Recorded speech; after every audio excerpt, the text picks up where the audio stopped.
जय श्री हरि विष्णु। हरे कृष्णा। प्रिय श्रोताओं, आज आप सब सुनेंगे एकादशी के व्रत में एकादशी माता की कथा। जो भी भक्त सच्चे श्रद्धा के साथ नियम और निष्ठा के साथ एकादशी का व्रत करते हैं, इस दिन भगवान विष्णु, माता लक्ष्मी, भगवान श्री कृष्ण का पूजन करते हैं, कथा का श्रवण करते हैं। इससे भगवान विष्णु, माता एकादशी अपने भक्तों पर प्रसन्न होकर अपने भक्तों के सभी प्रकार के पापों को नष्ट कर देते हैं तथा सुख और समृद्धि का आशीर्वाद प्रदान करते हैं।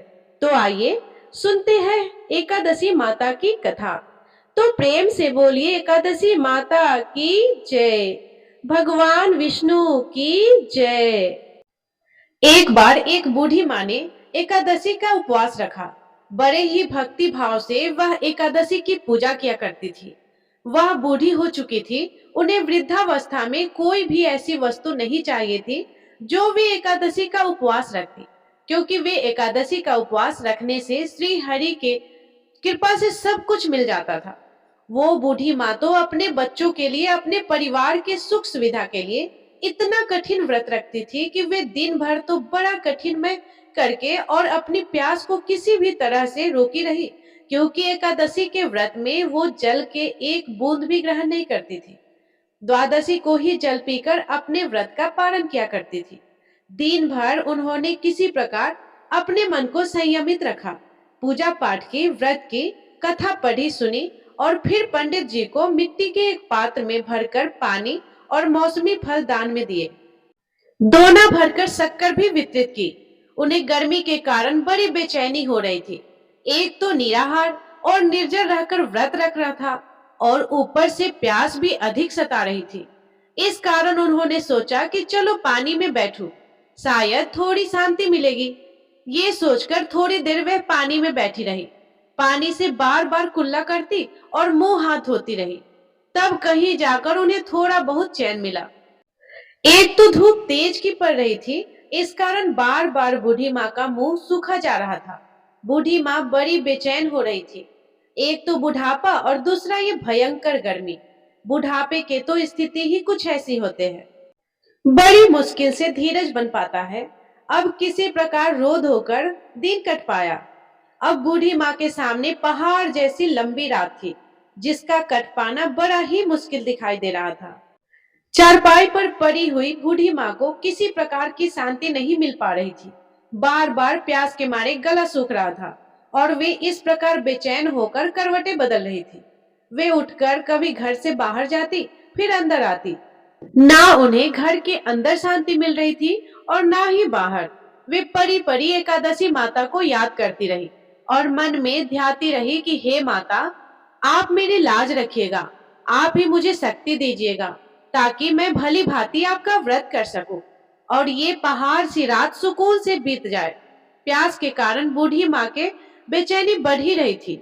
उन्होंने धैर्य रखने का बहुत प्रयास किया, लेकिन आखिरकार उनकी सहनशीलता की सीमा टूट गई और वे घबराकर प्यास के मारे एकदम चिल्ला पड़ी, बचाओ बचाओ। बूढ़ी माँ का चिल्लाना सुनकर उनके परिवार के सभी सदस्य उनके आसपास इकट्ठा हो गए और बूढ़ी माँ के चारपाई के पास पहुंच गए। सब बोले, अम्मा जी, क्या हुआ आपको, क्यों चिल्ला रही है? और जब आपसे व्रत नहीं रखा जाता तो इस बुढ़ापे में इतना कठिन व्रत क्यों रख रही है? अम्मा जी, अगर शरीर में ताकत है तभी तो भक्ति हो पाएगी। आप पानी पी लीजिए। बूढ़ी माँ अपने परिवारजनों से बोली, मेरे तो प्यास के मारे प्राण ही निकल जा रहे हैं। जरा जल्दी से मेरे छाती पर ठंडे पानी का घड़ा तो रख दो। नातियों ने दौड़कर दादी के छाती पर ठंडे पानी का बर्तन रख दिया। तब कहीं जाकर उन्हें थोड़ा बहुत सुकून मिला और जब सुकून मिला तो थोड़ी देर के लिए उन्होंने अपनी आंखें बंद कर ली। इधर एकादशी माता सोचने लगी कि ये है तो बूढ़ी माँ, लेकिन बड़े ही नियम से मेरा व्रत रखती है, चलकर इनकी परीक्षा लेनी चाहिए। ऐसा विचार कर एकादशी माता आधी रात को मुर्गा बनकर कुकड़ू करने लगी। मुर्गों की आवाज सुनकर बूढ़ी माँ उठी और बाहर जाकर आसमान को निहारा, लेकिन आसमान में कहीं भी उन्हें सुबह का तारा तो दिखाई ही नहीं दिया। अब वे सोचने लगी कि फिर ये मुर्गा भला क्यों और कैसे बोलने लगी। एक तो उन्हें प्यास लग रही थी अब थोड़ा बहुत उनका मन भी बेचैन होने लगा। आखिरकार उन्होंने यह निश्चय किया कि अब तो मैं इस व्रत को पूरा करके ही छोड़ूंगी, फिर चाहे व्रत पूरा होने तक मेरे प्राण ही क्यों न निकल जाए। मन में ऐसा पक्का निश्चय कर वे वापस चारपाई पर आकर लेट गई। थोड़ी देर बाद एकादशी माता ने उनकी फिर से परीक्षा लेनी चाहिए, तो वे एक छोटी सी कन्या का रूप धरकर गिलास में मीठा पानी लेकर उनके सिराने खड़ी हो गई और जोर से बोली, दादी जी, सवेरा हो गया है, आप हाथ मुंह धोकर शरबत पी लीजिए। पहले तो शरबत का भरा हुआ गिलास देखकर बूढ़ी माँ का मन ललचाने लगा, प्यास के मारे गला जो सूख रहा था। किंतु अचानक उन्हें याद आया कि मेरा तो एकादशी का उपवास है। फिर उन्होंने सोचा कि अभी तो वे किसी भी तरह से ये शरबत नहीं पी सकती, और फिर वे चुपचाप वापस अपने चारपाई पर लेट गई। जैसे ही उनकी आंख लगी तभी उन्हें एहसास हुआ कि मानो किसी ने उन्हें पानी से भरे हुए कुएं में पटक दिया हो। वे बहुत देर तक उस कुएं में हाथ पांव चलाते रहे, लेकिन इस बीच उन्होंने अपने मुंह में पानी के एक बूंद नहीं जाने दी, क्योंकि उनका एकादशी का उपवास जो था, और वे ये निश्चय के साथ अपने व्रत का पालन करती रही। थोड़ी ही देर में उन्हें ऐसा लगा मानो आग जल रही हो। आग के कारण बड़ी भारी गर्मी लगने लगी।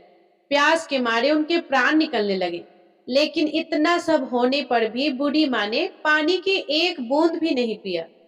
वे तो बस चारपाई पर बैठी बैठी एकादशी माता का ध्यान करती रही। अब सवेरा होने में बस कुछ ही समय है, ये जानकर बड़ी खुशी के साथ इधर उधर घूमने लगी। एकादशी माता तब तक ये बात अच्छी तरह समझ गई कि इन बूढ़ी माँ को किसी भी प्रकार से अपने व्रत से नहीं टाला जा सकता।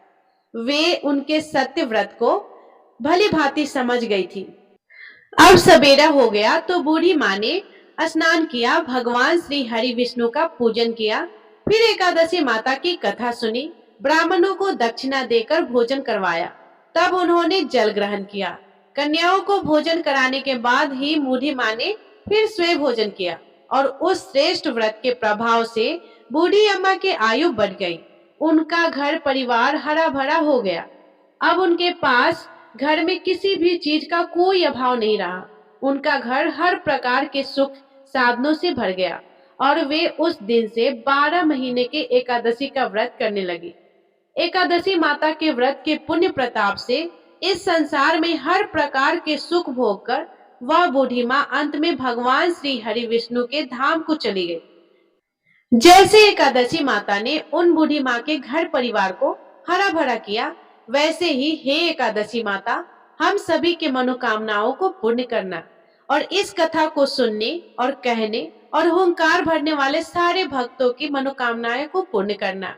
तो प्रेम से बोलिए श्री लक्ष्मी नारायण भगवान की जय, एकादशी माता की जय। तो प्रिय श्रोताओ, ये थी एकादशी माता की कथा।